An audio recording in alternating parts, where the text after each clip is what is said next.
మన ఎవరైతే ప్రముఖ పోక్సో రమణ గారు ఇచ్చినటువంటి ప్రెస్ మీట్కు ఇప్పుడే చైర్మన్ సత్యశీల రాజేష్ గారు చాలా చక్కగా వివరించడం జరిగింది. పదే పదే పోక్సో రమణ ఒక మాట అంటారు, మీరు రండి, ప్రతిసారి నువ్వు రమ్మంటున్నావు కదా, ఎవరిని రమ్మంటున్నావో నీకు తెలుసా? నువ్వు ఎవరిని రమ్మని పిలుస్తున్నావు? ఒక రాష్ట్ర స్థాయి నాయకుడిని ఈ రాష్ట్రంలోనే ఎవరు కూడా అతన్ని ప్రశ్నించలేనంత స్థాయిలో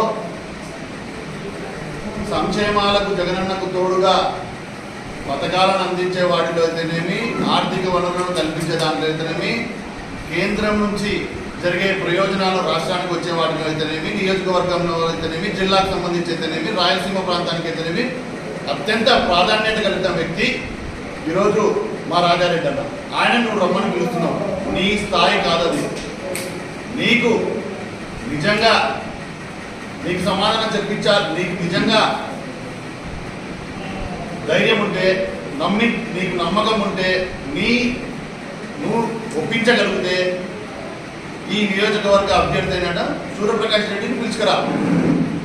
నువ్వు ఎక్కడైతే చెప్తున్నావో ఆడికి పిలుచుకురా, మీడియా సమక్షంగా కూర్చుందాం. 100 మీటర్లలో మేము ఉంటాం, మా వర్గం ఉంటుంది, మీ వర్గం ఉండండి. ఎన్నైతే పేపర్లు తెచ్చున్నావు కట్టలు పుట్టలు తెచ్చుకో. మా నాయకుడు పేపర్ కూడా లేకుండా వచ్చి కూర్చుంటాడు. మీరు అడిగే ప్రతి ప్రశ్నకు అవతల అభ్యర్థిని అడగమని చెప్పు, ఈ ప్రశ్నలు చక్కగా చెప్తారు.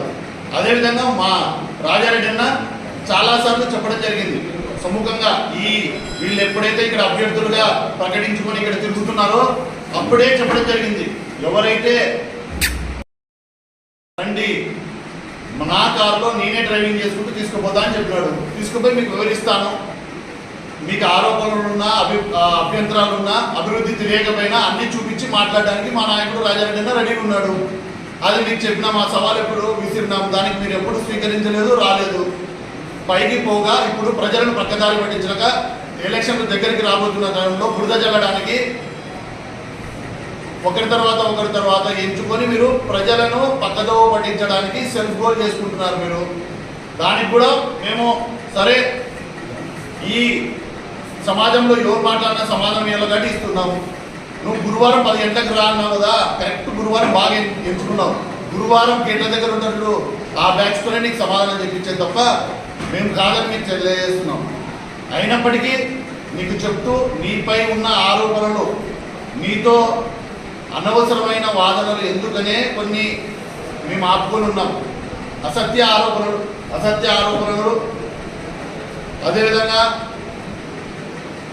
అనుచిత వ్యాఖ్యలు చేస్తూ ఉంటే మీ వ్యక్తిగత విషయాలను మాట్లాడుతున్నామే. వ్యక్తిగత విషయాలను మాట్లాడింది నువ్వు, అనవసర విమర్శలు చేసింది నువ్వు మా నాయకుడిని.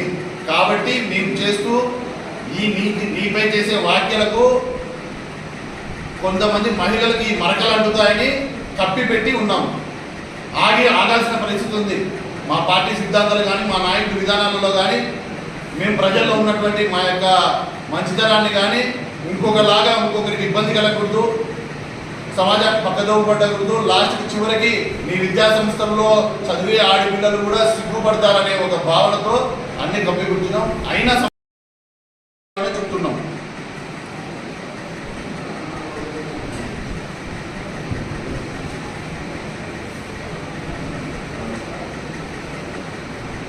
ఎన్ని సమాధానాలు చెప్పుకుంటూ పోతున్నట్టు నీ పద్ధతి మాత్రం నువ్వు మార్చుకోకుండా అదే ఖచ్చితంగా నిరూపించాల్సి వస్తుంది. నీ పద్ధతులు అనేది మార్చుకోకపోతే ఆ గేట్లగాడి బ్యాచ్తోనే నీకు ఖచ్చితంగా సమాధానం చెప్పలేరుతాం. అట్లా నువ్వు అన్ని చెప్తున్నావు, మర్చుకోకు 2-3 మాట్లాడుకుందాం. నువ్వు దీంట్లో ఫ్రాడ్, ఇప్పుడు ఆయన రాజేష్ అన్న గారు చెప్పినటువంటి వాటిని ఏదైతే మీరు హాస్పిటల్ విషయం అయితేనేమి, మార్కెట్ విషయం అయితేనేమి అన్ని విషయాల్లో క్లారిటీ ఇచ్చినారు. ఇంకోటి మార్కెట్ విషయం అంటున్నారు కాబట్టి మార్కెట్ విషయానికి అడ్డంకులు వేసింది ఎవరు? నువ్వే. మార్కెట్ కాంప్లెక్స్ నడవకుండా అది స్కూల్ స్థలం అని చెప్తావు. అదే మార్కెట్ కాంప్లెక్స్లో కేఈ వాళ్ళ పేరు పెట్టుకొని ఇన్నాళ్ళు మార్కెట్ కాంప్లెక్స్ నడిపేటప్పుడు అప్పుడు నీకు గుర్తు రాలేదా ఈ స్కూల్ స్థలం అని? అప్పుడు ఉంది కదా పాత కూరగాయల మార్కెట్ ఉంది కదా, అక్కడనే కదా మేము పునర్నిర్మాణం చేసింది. కూరగాయల మార్కెట్ అయితేనేమి, ఎంపీడీఓ ఆఫీస్కి సంబంధించిన ల్యాండ్స్ అన్ని కూడా ఎక్కడి వరకు ఉన్నాయో అన్యాయకరంతం కాకుండా కరెక్ట్గా ఎంత రూపకంగా ఉపయోగించుకోగలము వాటిని రోడ్స్ అయితేనేమి చుట్టూ అవైలబిలిటీ అయితేనేమి అన్నీ పెట్టి అన్ని షాపులకు అనుకూలంగా ఉండేలాగా మేము ఏర్పాటు చేసినాము. మళ్ళీ ఆ రోజు నువ్వు ఎందుకు ఇది ప్రభుత్వ స్థలం అని స్కూల్కి సంబంధించిన స్థలం అని నువ్వు ఆరోపణలు చేయలేదు, కోర్టుకు వెళ్ళలేదు. కోర్టుకు వెళ్ళి ఈరోజు 8 నెలలు నిలబడడానికి కారణం నువ్వు కాదా? తీరా నిరూపించుకోలేకపోయినావు, అక్కడ ఫెయిల్ అయినావు. ఆ రోజు కేఈ వాళ్ళ పేరుంటే మాట్లాడలేదు. ఏం కేఈ వాళ్ళతో నీకున్న సత్సంబంధాల నుంచి ఆ రోజు ఎత్తలేదా? గాడి పెట్టి ఊర్లో లేకుండా పెట్టివే. నువ్వు నడుపుతున్న శరణ్ భారత్ గ్యాస్ ఏజెన్సీ ఎవరిదండి? ఒక ఎస్సీది రామంజీ అనే వ్యక్తిని అతన్ని నీ కబంధాస్తాల్లో పెట్టుకొని అనగారి కులాలని కంట్రోల్లో పెట్టుకొని వాళ్ళకి మొచ్చుకోకు బినామీగా నడుపుతూ వాళ్ళ ద్వారా వాళ్ళ కష్టార్జితాన్ని నువ్వు రక్తం పిండుకొని వాళ్ళది తాగుతూ నువ్వు ఈరోజు నీతులు మాట్లాడతావు. నువ్వు ఒక స్వచ్ఛంద సంస్థను ఏర్పాటు చేసి మర్రి మునయ్య పేరు మీద సొసైటీ అని ఒకటి పెట్టి ఒక నీళ్ళ ట్యాంకు నాకు తెలిసి ఒక 7-8 సంవత్సరాల నుంచి ఆ ట్యాక్స్లో ఉంటుంది తప్ప అది ఎక్కడ సేవ చేసుకోదు. నీ ట్యాక్స్లు ఎగ్జెంప్షన్ చేసుకోవడానికి, నీ ఆస్తులను కాపాడుకోవడానికి అబద్ధపు సొసైటీలు ఫామ్ చేసి పోతున్నది నువ్వు ఇంకోరికి చెప్పేంత లేదు నీకు. అంత స్థాయి కాదు, నువ్వు అట్లా మాట్లాడే అర్హతనే నీకు లేదు. దానికి ఇంకో నిదర్శనం ఇప్పుడు కూడా రోడ్డుకి గేట్ వేసి పెట్టుకున్నావు కదా, అది తెలిసి మాట్లాడు. అది తెలిసి స్వచ్ఛందంగా నేను నీతిగా ఉన్నానని అవన్నీ నీ ఆస్తులన్నీ క్లియర్గా ఉండేవి తీసుకొని రా. నీ దగ్గర పనిచేసేటువంటి నీ సంఘంలో నీకు లేదు ముందు విలువ. నీ సంఘంలో నీకు విలువ అంటే నీ సంఘీయుడు బలి సంఘీయుడు నీ స్కూలు పెడితే దాన్ని బిల్డింగ్ పడవడానికి పంపించిన వ్యక్తి నువ్వు. నీ ఎంబడి పనిచేసే వ్యక్తి పక్కకు పోయి స్కూలు కాలేజు పెట్టడానికి ప్రారంభిస్తే రాత్రికి రాత్రి ఖాళీ చేయించిన చరిత్ర నీది. నీ కులంలోనే లేదు. నీ సంఘీయుల్లో 10 మందిని నీ పక్కన భజన కొట్టే బ్యాచ్ తప్ప కొత్త వాళ్ళతో నీ సంఘీయుల నుంచి బయటికి వచ్చి మర్రి రమణ ద్వారా నేను ఈ ఉపయోగం జరిగింది, వాళ్ళ ద్వారా నేను బాగుపడినా అని ఒకరితో చెప్పి ఇబ్బా చాలు. ఈరోజు మేము కానీ మా నాయకులు కానీ మా లీడర్లు కానీ సంఘానికి ఏ విధంగా ప్రజలకు ఎట్లా అందుబాటులో ఉంటున్నారు, ఎవరు ఎలా ఉంటున్నారు అనేది ప్రజలందరికీ తెలుసు. మీ వల్ల ఈరోజు ఎలక్షన్లు వచ్చినాయని ఏదో కోట్ల వాళ్ళకి తీసుకొచ్చినామని ఇప్పటికిప్పటికీ సంఘంని కానీ మీ సంఘీయులను కానీ సమాజాన్ని కానీ పక్కదోవలు పట్టించడానికి లేనిపోని కళ్ళబుద్ధిని మాటలు చెప్పి వారిని మబ్బపెడుతుంటే ఇదంతా ప్రజలు గమనిస్తున్నారు.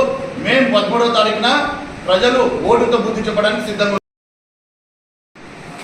నీకు ఒకటే పని, కోర్టుకేయడం ఒకటే అండి.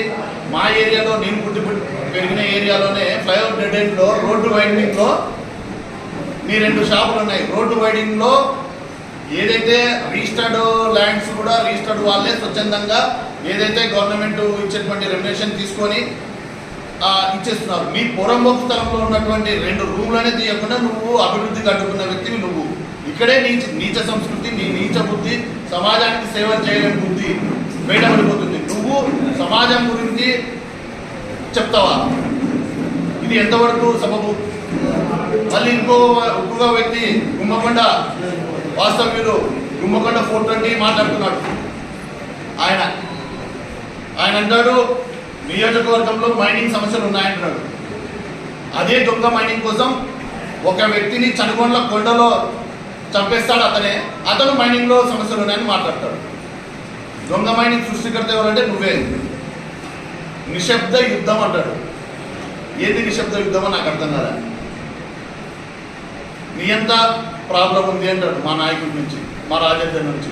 మళ్ళీ ఇదే అనే వ్యక్తి ఎవరైతే ఆ గుమ్మకొండ 420 మాట్లాడుతున్నాడో ఇదే ఫ్యాక్షన్లో ఉన్నటువంటి కేఈ కోట్ల కుటుంబాల ద్వారా సొంత అన్నకు చేయిపోయిన మాట వాస్తవం కాదా? ఈ ఫ్యాక్షన్ గొడవల్లో కదా? అది మీకు తెల్లా? చేయించిన చరిత్ర అనేది దాంట్లో హస్తం ఉందా లేదా అనేది నువ్వు నీ కుటుంబ సభ్యులతో సహా ఏదైతే నువ్వు ఎప్పుడు పొగుడుతుంటావే ఆ బంగారుకొండ ఆంజనేయ స్వామి దగ్గర, గుమ్మకొండ బంగారుకొండ ఆంజనేయ స్వామి దగ్గర వచ్చి నువ్వు కుటుంబ సభ్యులతో నాకు ఎటువంటి హస్తం లేదని నువ్వు ప్రమాణం చేయి, మేము వచ్చి ప్రమాణం చేస్తాం. ఇంతకంటే మీకు ఇంకా మాటలు ఏమున్నాయి? ఊరికే నిశ్శబ్ద యుద్ధం. రేపు మే 13 తర్వాత తెలుస్తుంది. మే 13 తర్వాత ఎలక్షన్ అయిపోయిన తర్వాత జూన్ 4 తర్వాత ప్రజలందరూ పార్టీ వైపు, వైఎస్ఆర్ కాంగ్రెస్ పార్టీ వైపు, రాజారెడ్డి కుటుంబం వైపే ఉంది. అది కిటతలం కాబోతుంది. డైనామోలో పడేయడానికి మీరు ఎన్ని అసత్య ప్రచారాలు చేసినా మా క్యాడర్ కానీ మా నాయకులు కానీ మీకు ధీటుగా మేము ఎదుర్కొని రేపు ఎలక్షన్ని విజయవంతం చేస్తారని మనస్ఫూర్తిగా తెలియజేసుకుంటూ సెలవు తీసుకుంటాం.